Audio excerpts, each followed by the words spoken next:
오늘도 중요한 결정 앞에서 멈춰 서 계신가요? 이직을 해야 할지, 사업을 시작해야 할지, 이사를 가야 할지, 아니면 지금 이 관계를 계속 이어가야 할지. 마음속으로 수없이 물으셨을 겁니다. 주님, 이것이 정말 당신이 원하시는 길입니까? 그런데 응답이 들리지 않습니다. 하늘은 침묵하고 마음은 더 혼란스러워집니다. 특히 40대에 접어들면서 이런 고민은 더 깊어집니다. 젊을 때는 실패해도 다시 시작할 시간이 있다고 생각했습니다. 하지만 이제는 다릅니다. 부양해야 할 가족이 있고 지켜야 할 책임이 있습니다. 잘못된 선택 하나가 가져올 파장이 너무나 큽니다. 그래서 더욱 간절히 하나님의 뜻을 알고 싶어집니다. 하지만 아무리 기도해도 명확한 답이 보이지 않을 때가 있습니다. 성경을 펼쳐도 어떤 구절이 지금 나의 상황에 적용되는지 확신이 서지 않습니다. 주변 사람들은 각자 다른 조언을 합니다.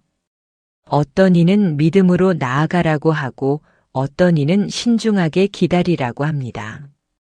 목회자에게 상담을 받아도 여전히 마음속 안개가 걷히지 않습니다. 이런 상황에서 우리는 종종 두 가지 극단으로 치닫게 됩니다. 첫 번째는 지나친 확신입니다. 이것이 하나님의 뜻이다라고 스스로를 설득하면서 사실은 자신의 욕망을 하나님의 이름으로 정당화하는 것입니다. 두 번째는 지나친 의심입니다. 모든 것이 불확실하게 느껴져서 아예 결정을 미루고 영적인 마비 상태에 빠지는 것입니다. 그렇다면 우리는 어떻게 해야 할까요? 하나님의 뜻을 분별하는 것이 정말 가능할까요? 오늘 이 시간 저는 여러분과 함께 성경적이고 실제적인 영적 분별의 길을 걸어가려 합니다. 혼란 속에서도 평안을 잃지 않고 주님이 원하시는 방향을 더 분명하게 볼 수 있는 세 가지 단계를 나누고자 합니다. 이것은 단순한 방법론이 아닙니다. 이것은 수천 년 동안 하나님의 사람들이 걸어온 영적 여정의 지혜이며 성경이 일관되게 가르치는 분별의 원리입니다. 그리고 무엇보다 이것은 제 자신이 삶의 중요한 갈림길에서 직접 경험하고 확인한 진리입니다. 영적 분별의 첫 번째 단계는 바로 자신의 마음을 정직하게 들여다보는 것입니다. 이것은 가장 기본적이면서도 가장 어려운 단계입니다. 우리는 종종 자신의 욕망을 하나님의 뜻으로 착각하기 쉽기 때문입니다. 예레미야서 17장 9절은 이렇게 말씀합니다. 만물보다 거짓되고 심히 부패한 것은 마음이라 누가 능히 이를 알리오마는 이 구절이 우리에게 주는 메시지는 명확합니다. 우리의 마음은 때때로 우리 자신조차 속일 수 있다는 것입니다. 우리는 자신이 원하는 것을 하나님이 원하시는 것이라고 합리화할 수 있습니다. 실제 사례를 하나 나눠드리겠습니다. 몇 년 전 한 형제님이 저를 찾아왔습니다. 그는 사업 확장을 앞두고 있었고 하나님께서 이 사업을 크게 축복하실 것이라는 확신이 있다고 말했습니다. 그는 여러 성경 구절을 인용하며 자신의 결정이 하나님의 뜻이라고 주장했습니다. 하지만 대화를 나누면서 저는 몇 가지 의문점을 발견했습니다. 그가 인용한 성경 구절들은 대부분 물질적 축복과 성공에 관한 것들이었습니다. 그는 이 사업을 통해 하나님께 영광을 돌리고 싶다고 했지만 구체적으로 어떻게 그렇게 할 것인지는 명확하지 않았습니다. 오히려 그의 말 속에는 더 큰 집, 더 좋은 차, 자녀들에게 더 나은 것을 물려주고 싶다는 욕망이 반복적으로 나타났습니다. 저는 그에게 물었습니다. 만약 하나님께서 이 사업을 축소하라고 하신다면 순종하실 수 있습니까? 그는 잠시 침묵했습니다. 그리고 정직하게 대답했습니다. 그건 상상하기 어렵습니다. 저는 이미 너무 많은 것을 투자했고 모든 것이 잘 풀릴 것이라고 믿습니다. 이것이 바로 우리가 주의해야 할 지점입니다. 우리는 이미 마음속으로 결정을 내린 후에 그 결정을 정당화할 영적인 근거를 찾는 경우가 많습니다. 이것은 진정한 영적 분별이 아닙니다. 이것은 자기 확신을 위해 하나님을 이용하는 것입니다. 그렇다면 어떻게 해야 할까요? 시편 기자는 이렇게 기도합니다. 하나님이여 나를 살피사 내 마음을 아시며 나를 시험하사 내 뜻을 아옵소서. 내게 무슨 악한 행위가 있나 보시고 나를 영원한 길로 인도하소서. 시편 139편 23절에서 24절의 말씀입니다. 이 기도가 주는 핵심은 바로 하나님 앞에서의 정직함입니다. 우리는 하나님께 우리의 마음을 살펴달라고 요청해야 합니다. 그리고 스스로에게 어려운 질문들을 던져야 합니다. 첫째, 이 결정이 나의 자존심이나 인정 욕구와 연결되어 있지는 않은가? 많은 경우 우리는 다른 사람들에게 인정받고 싶은 욕구 때문에 특정한 선택을 합니다. 더 큰 직책, 더 높은 지위, 더 많은 명예. 이런 것들이 결정의 중심에 있다면 그것은 하나님의 뜻보다 우리의 욕망이 앞선 것입니다. 둘째, 이 결정이 두려움에서 비롯된 것은 아닌가? 때로 우리는 불안과 두려움 때문에 성급한 결정을 내립니다. 재정적 불안, 미래에 대한 걱정, 관계의 불확실성. 이런 두려움들이 우리를 몰아붙여서 하나님의 때를 기다리지 못하고 앞서 나가게 만듭니다. 셋째, 이 결정이 나의 편안함과 안전을 지키기 위한 것은 아닌가? 반대로 때로는 하나님께서 우리를 불편한 곳으로 부르시는데 우리가 현재의 안락함을 포기하지 못해서 순종하지 못하는 경우도 있습니다. 한 자매님의 이야기를 들려드리겠습니다. 그녀는 안정적인 직장에서 10년을 근무했습니다. 급여도 좋고 복지도 훌륭했습니다. 하지만 마음속 깊은 곳에서 계속 다른 소명을 느꼈습니다. 소외된 청소년들을 돕는 사역에 대한 부르심이었습니다. 하지만 그녀는 계속 미뤘습니다. 아직 때가 아닌 것 같다. 재정적으로 더 준비해야 한다. 가족들이 반대한다는 이유들을 들면서요. 어느 날 그녀는 정직하게 자신의 마음을 들여다봤습니다. 그리고 깨달았습니다. 진짜 이유는 두려움이었다는 것을.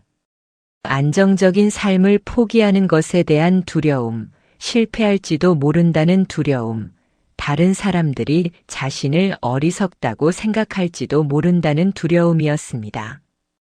그녀는 하나님께 정직하게 기도했습니다. 주님, 저는 두렵습니다. 하지만 제 두려움 때문에 주님의 뜻을 거역하고 싶지 않습니다. 제 마음을 변화시켜 주세요. 그리고 그녀는 천천히 하지만 분명하게 하나님의 평안을 경험하기 시작했습니다. 결국 그녀는 사역의 길로 들어섰고 지금은 많은 청소년들의 삶에 실질적인 변화를 만들어가고 있습니다.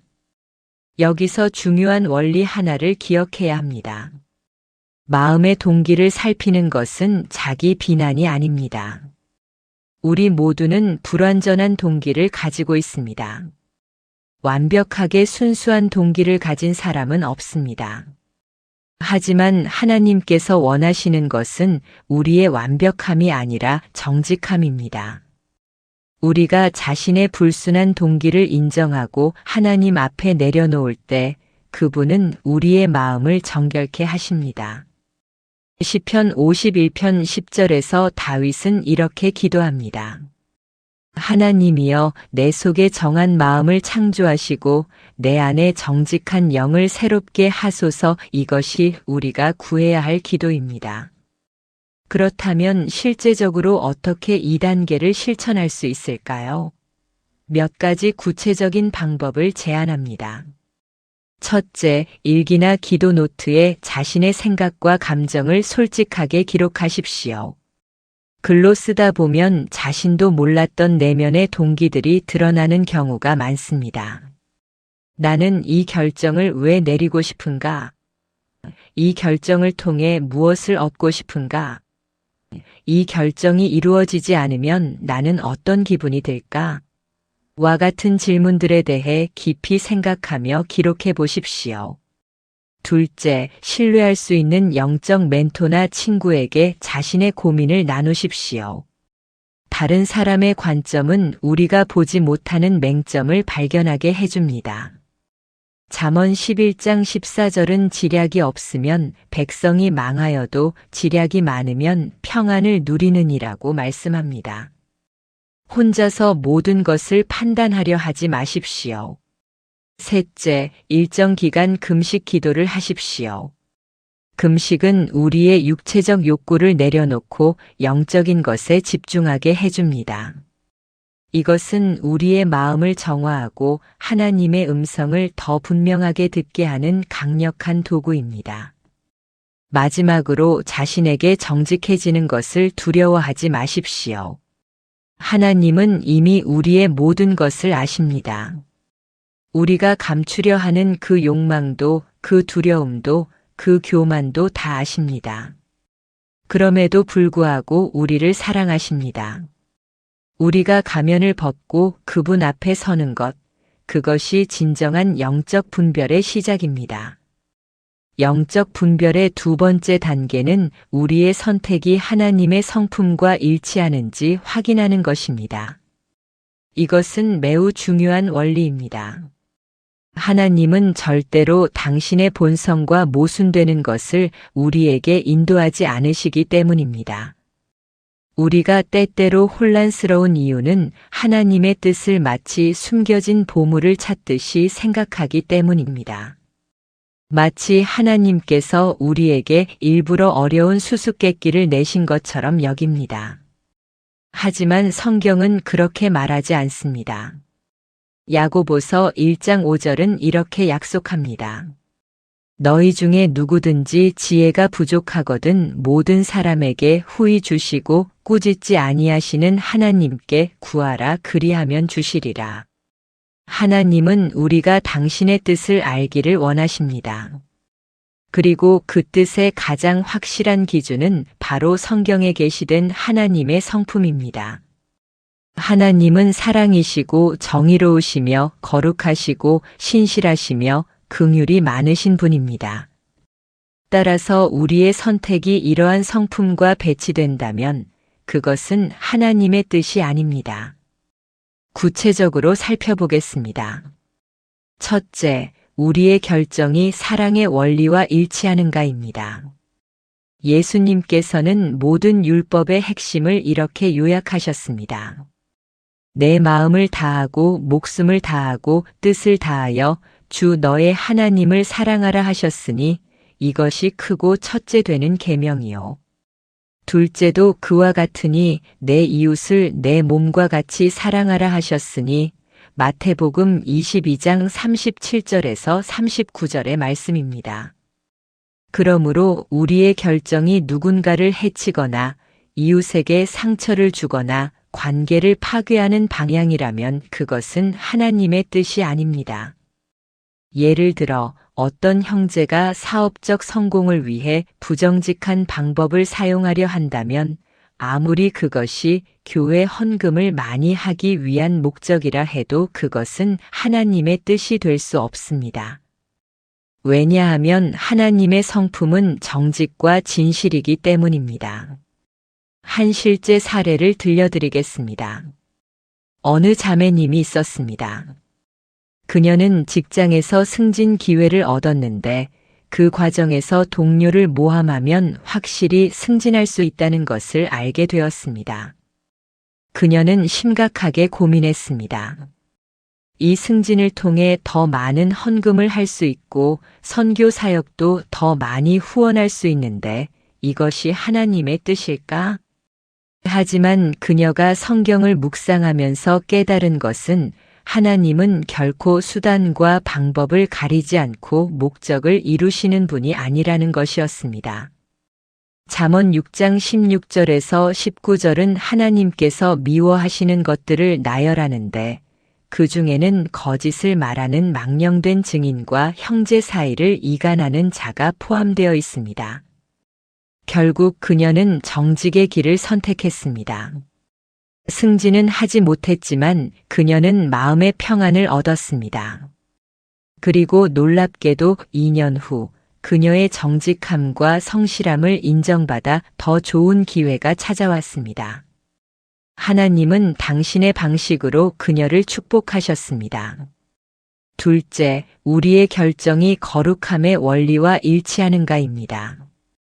데살로니가전서 4장 3절은 이렇게 말씀합니다.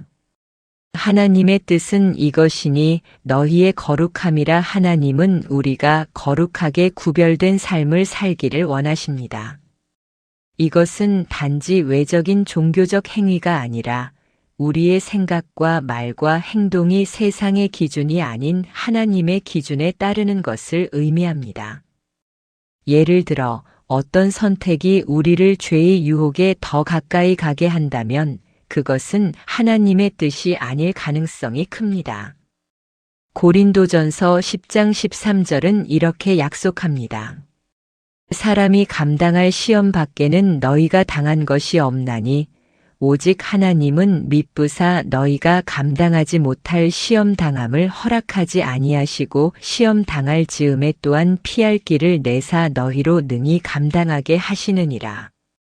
하나님은 우리를 시험에 들게 하지 않으십니다.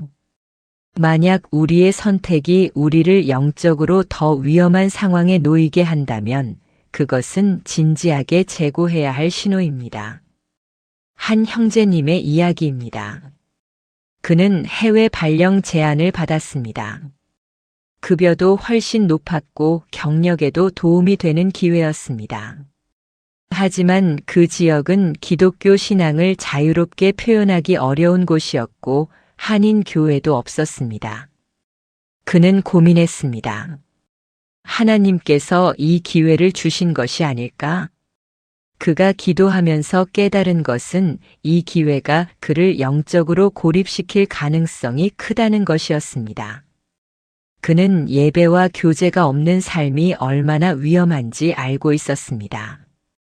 히브리서 10장 25절은 모이기를 패하는 어떤 사람들의 습관과 같이 하지 말고 오직 권하여 그날이 가까움을 볼수록 더욱 그리하자고 권면합니다. 그는 기도 끝에 그 제안을 정중히 거절했습니다. 처음에는 아쉬움이 있었습니다. 하지만 그는 나중에 고백했습니다. 그 결정이 제 영적 생명을 지킨 최선의 선택이었습니다. 그리고 하나님은 그에게 국내에서 더 좋은 기회를 열어주셨습니다. 셋째, 우리의 결정이 성경의 명확한 원리와 모순되지 않는가입니다. 이것은 매우 실제적인 기준입니다. 때때로 우리는 성경의 일부 구절을 문맥에서 떼어내어 우리가 원하는 방향으로 해석하려는 유혹을 받습니다. 하지만 진정한 영적 분별은 성경 전체의 가르침과 일치해야 합니다. 예를 들어 어떤 이가 하나님께서 내게 이혼하라고 말씀하셨다고 주장한다면 우리는 매우 조심스럽게 접근해야 합니다. 왜냐하면 말라기 2장 16절에서 하나님은 이혼하는 것을 미워한다고 분명히 말씀하시기 때문입니다.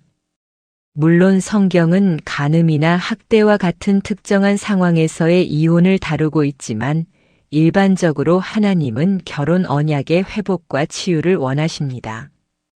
이것이 의미하는 바는 명확합니다. 우리의 개인적인 느낌이나 확신은 반드시 성경의 객관적인 가르침과 일치해야 한다는 것입니다.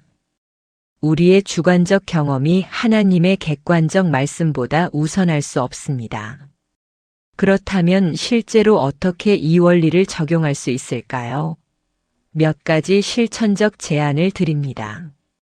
첫째, 당신이 내리려는 결정과 관련된 성경 구절들을 찾아보십시오. 단순히 한두 구절이 아니라 그 주제에 대한 성경 전체의 가르침을 살펴보십시오. 인터넷 검색이나 성경 사전을 활용할 수 있습니다. 둘째, 이 결정이 예수님이라면 어떻게 하셨을까를 생각해 보십시오. 복음서에 나타난 예수님의 삶과 가르침은 하나님의 성품을 가장 분명하게 보여줍니다. 빌립보서 2장 5절은 너희 안에 이 마음을 품으라 곧 그리스도 예수의 마음이니라고 말씀합니다. 셋째, 교회의 가르침과 역사적 신앙 고백들을 참고하십시오. 우리는 신앙의 첫 세대가 아닙니다. 2000년의 교회 역사 동안 수많은 신실한 믿음의 선배들이 비슷한 질문들과 씨름했습니다. 그들의 지혜를 무시하지 마십시오. 넷째, 당신의 결정이 다른 사람들에게 어떤 영향을 미칠지 생각해 보십시오. 로마서 14장 13절은 그런즉 우리가 다시는 서로 비판하지 말고 도리어 부딪힐 것이나 거칠 것을 형제 앞에 두지 아니하도록 주의하라고 권면합니다. 우리의 자유가 다른 사람의 신앙에 걸림돌이 되어서는 안 됩니다. 한 가지 더 중요한 원리가 있습니다. 하나님의 성품과 일치하는 결정은 장기적으로 평안을 가져온다는 것입니다. 빌립보서 4장 7절은 그리하면 모든 지각에 뛰어난 하나님의 평강이 그리스도 예수 안에서 너희 마음과 생각을 지키시리라고 약속합니다. 반대로 만약 우리의 결정이 계속해서 불안과 죄책감을 가져온다면 그것은 경고 신호입니다. 물론 두려움과 불안은 새로운 시작 앞에서 자연스러운 감정입니다. 하지만 하나님의 뜻을 따를 때 오는 평안은 다릅니다. 그것은 상황이 어려워도 마음 깊은 곳에서 느껴지는 확신과 안정입니다. 결론적으로 영적 분별의 두 번째 단계는 우리의 선택을 하나님의 성품이라는 거울에 비춰보는 것입니다. 하나님은 사랑이십니다. 하나님은 거룩하십니다. 하나님은 정의로우십니다. 하나님은 신실하십니다. 우리의 결정이 이러한 성품과 일치한다면 우리는 올바른 방향으로 가고 있는 것입니다. 영적 분별의 세 번째이자 마지막 단계는 평안 가운데 인내하며 기다리는 것입니다. 이것은 많은 분들이 가장 어려워하는 부분입니다. 우리는 빠른 답을 원합니다. 즉각적인 확신을 갈망합니다. 하지만 하나님은 종종 기다림을 통해 우리를 빚으시고 우리의 믿음을 단련하십니다. 이사야 30장 18절은 이렇게 말씀합니다. 그러나 여호와께서 기다리시나니 이는 너희에게 은혜를 베풀려 하심이요 일어나시리니 이는 너희를 긍휼히 여기려 하심이라 대저 여호와는 정의의 하나님이심이라 무릇 그를 기다리는 자는 복이 있도다. 여기서 놀라운 진리를 발견합니다. 우리만 기다리는 것이 아니라 하나님도 기다리신다는 것입니다. 하나님은 우리에게 최선의 것을 주실 완벽한 타이밍을 기다리고 계십니다. 그분의 시간표는 우리의 것과 다릅니다. 그리고 항상 우리의 것보다 더 지혜롭습니다.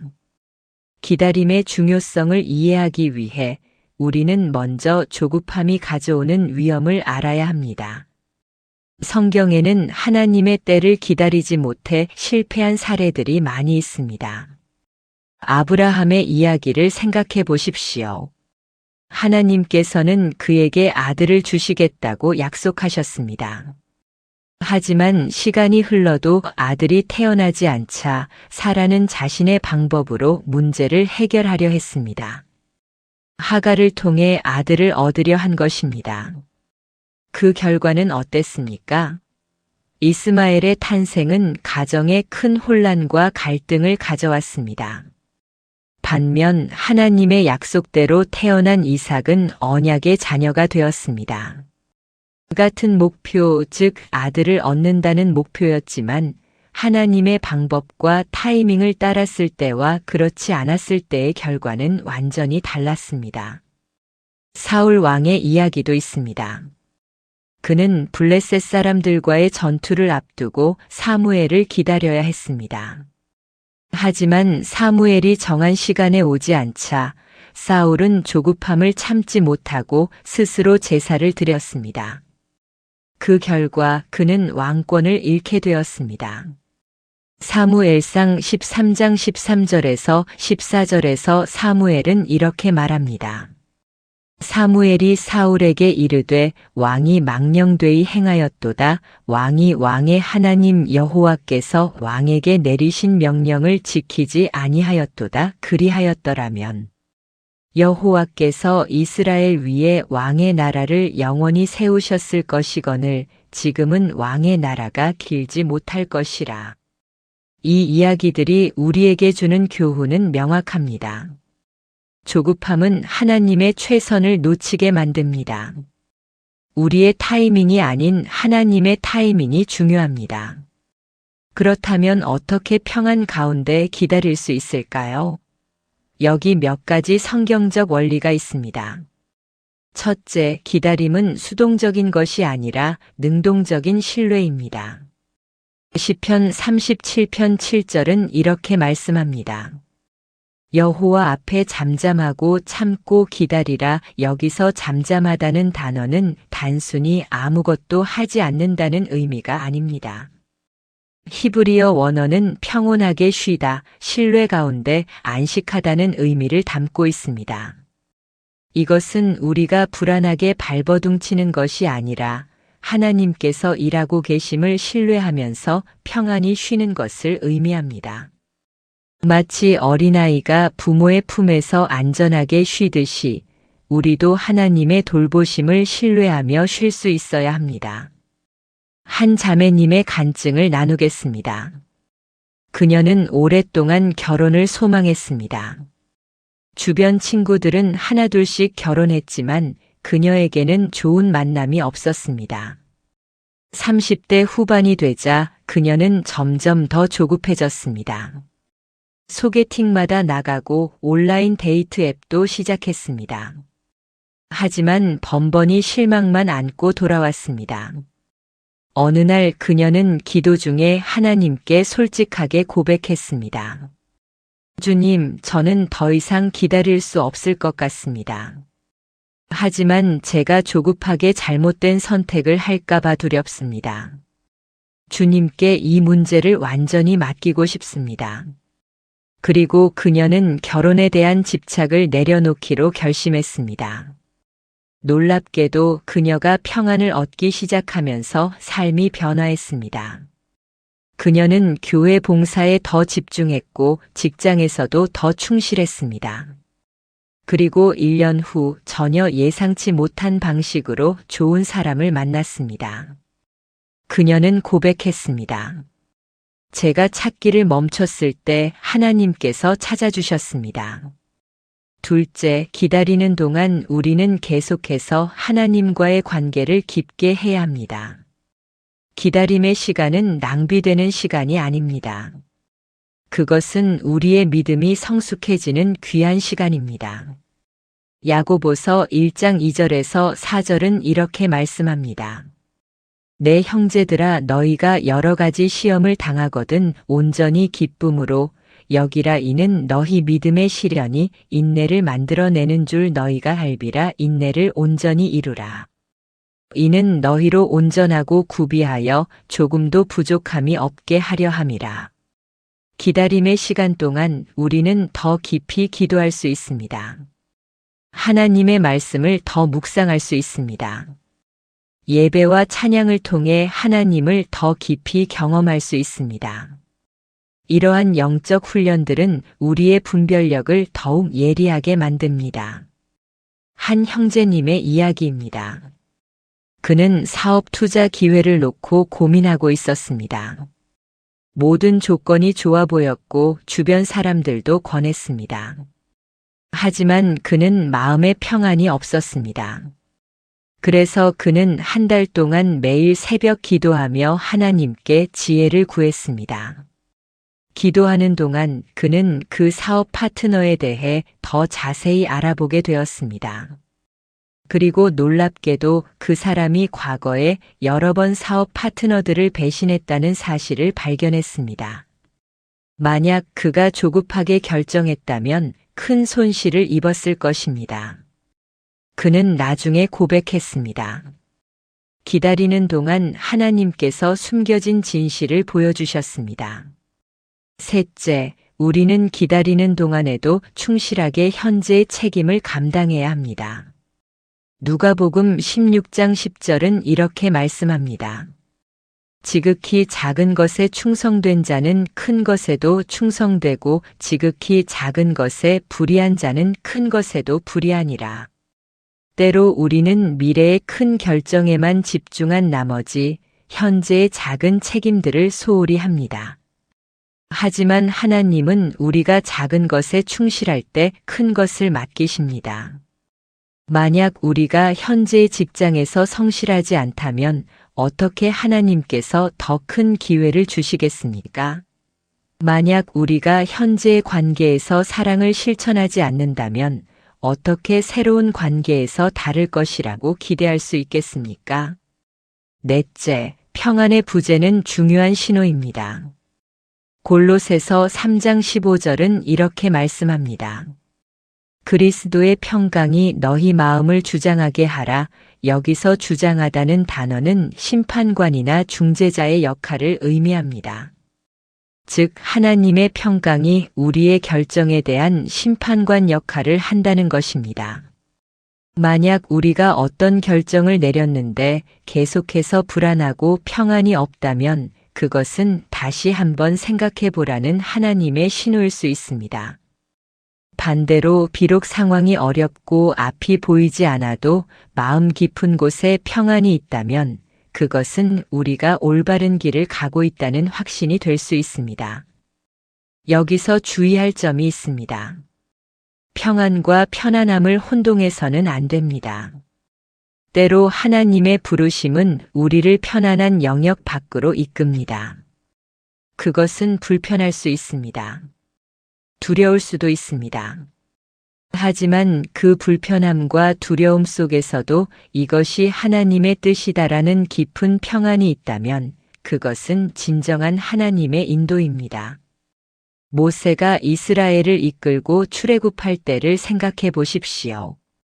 그것은 편안한 선택이 아니었습니다. 그는 많은 두려움과 의심을 가지고 있었습니다. 하지만 하나님께서 그와 함께 하신다는 확신 속에서 그는 순종할 수 있었습니다. 다섯째, 확증을 구하되 우상화하지 마십시오. 때로 하나님은 우리에게 확증의 표시들을 주십니다. 기드온이 양털로 하나님의 뜻을 확인했던 것처럼 말입니다. 하지만 우리는 이것을 우상화해서는 안 됩니다. 어떤 사람들은 끊임없이 표적을 구합니다. 주님, 이것이 당신의 뜻이라면 이런 일이 일어나게 해주세요. 아니면 저런 일이 일어나게 해주세요. 그리고 그 표적이 나타나지 않으면 또 다른 표적을 구합니다. 이것은 신뢰가 아니라 불신앙입니다. 하나님은 때때로 확증을 주시지만 우리가 그분을 시험하는 것을 기뻐하지 않으십니다. 마태복음 4장 7절에서 예수님께서는 주 너의 하나님을 시험하지 말라고 말씀하셨습니다. 그렇다면 건강한 확증은 어떤 것일까요?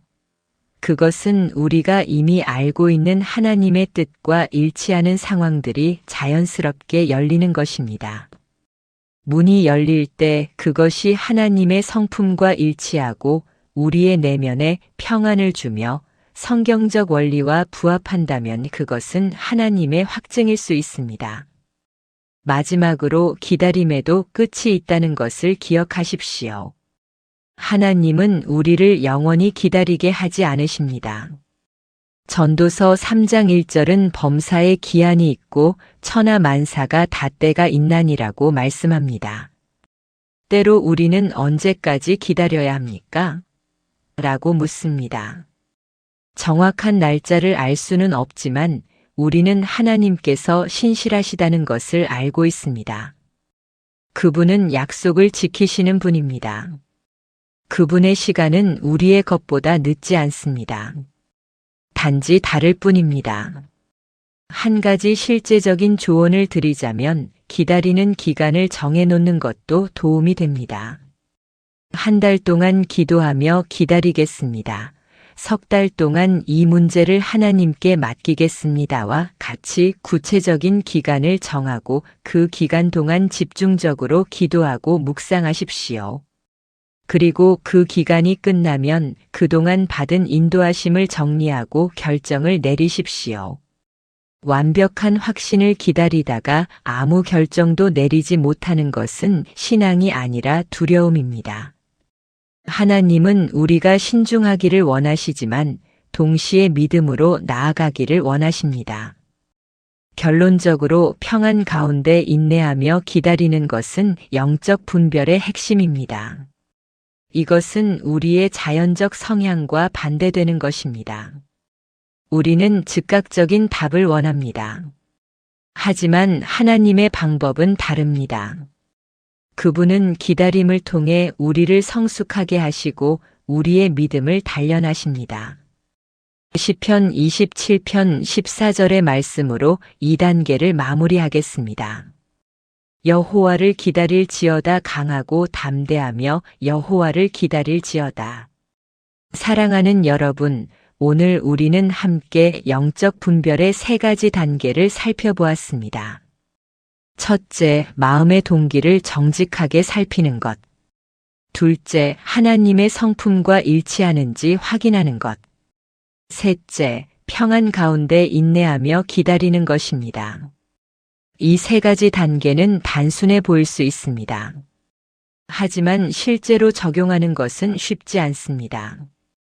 우리의 마음은 복잡하고 상황은 불확실하며 기다림은 어렵습니다. 그러나 여기에 큰 위로가 있습니다. 하나님은 우리가 완벽하게 분별하기를 기대하지 않으십니다. 그분은 단지 우리가 성실하게 그분을 찾기를 원하십니다. 잠언 3장 5절에서 6절의 말씀을 기억하십시오. 너는 마음을 다하여 여호와를 신뢰하고 내 명철을 의지하지 말라. 너는 범사의 그를 인정하라. 그리하면 내 길을 지도하시리라. 이것이 핵심입니다. 우리의 완벽한 분별력이 아니라 하나님을 향한 진실한 신뢰가 중요합니다. 혹시 지금 중요한 결정 앞에서 혼란스러우신가요? 어떤 길로 가야 할지 막막하신가요? 여러분은 혼자가 아닙니다. 하나님께서 함께 하십니다. 그분은 여러분이 당신의 뜻을 알기를 원하십니다. 아니, 그보다 더 간절히 원하십니다. 오늘부터 이 3가지 단계를 실천해 보십시오. 먼저 조용한 곳에 앉아서 자신의 마음을 정직하게 들여다보십시오. 하나님께 여러분의 두려움, 욕망, 의심을 솔직하게 고백하십시오. 그 다음 여러분의 선택이 하나님의 사랑, 거룩함, 정의와 일치하는지 성경을 통해 확인하십시오. 마지막으로 조급해하지 말고 평안 가운데 하나님의 때를 기다리십시오. 이 과정이 때로는 길고 힘들 수 있습니다. 하지만 약속드립니다. 이 길을 걷는 모든 이에게 하나님은 신실하십니다. 그분은 당신을 인도하실 것이며 당신에게 필요한 지혜를 주실 것입니다. 야고보서 1장 5절의 약속을 붙드십시오. 너희 중에 누구든지 지혜가 부족하거든 모든 사람에게 후히 주시고 꾸짖지 아니하시는 하나님께 구하라. 그리하면 주시리라. 그리고 기억하십시오. 때로 하나님의 뜻은 우리가 생각했던 것과 다를 수 있습니다. 때로 그분은 우리를 우리가 계획하지 않았던 길로 인도하십니다. 하지만 그 길이 언제나 최선의 길입니다. 로마서 8장 28절은 이렇게 약속합니다. 우리가 알거니와 하나님을 사랑하는 자, 곧 그의 뜻대로 부르심을 입은 자들에게는 모든 것이 합력하여 선을 이루느니라. 오늘 이 메시지가 여러분의 마음에 위로가 되기를 바랍니다. 혼란 속에서도 평안을 누리시기를 축복합니다. 하나님의 뜻이 여러분의 삶 가운데 분명하게 드러나기를 기도합니다. 마지막으로 이 영상이 도움이 되셨다면 주변에 필요한 분들과 함께 나눠주시기 바랍니다. 지금 이 순간 누군가는 여러분과 같은 고민을 하고 있을 것입니다. 이 메시지가 그들에게도 위로와 지혜가 되길 바랍니다. 그리고 이 채널을 구독하시면 앞으로도 여러분의 신앙 여정에 도움이 되는 메시지들을 계속 받아보실 수 있습니다. 여러분 모두에게 하나님의 평안과 지혜가 충만하시기를 축복합니다. 감사합니다.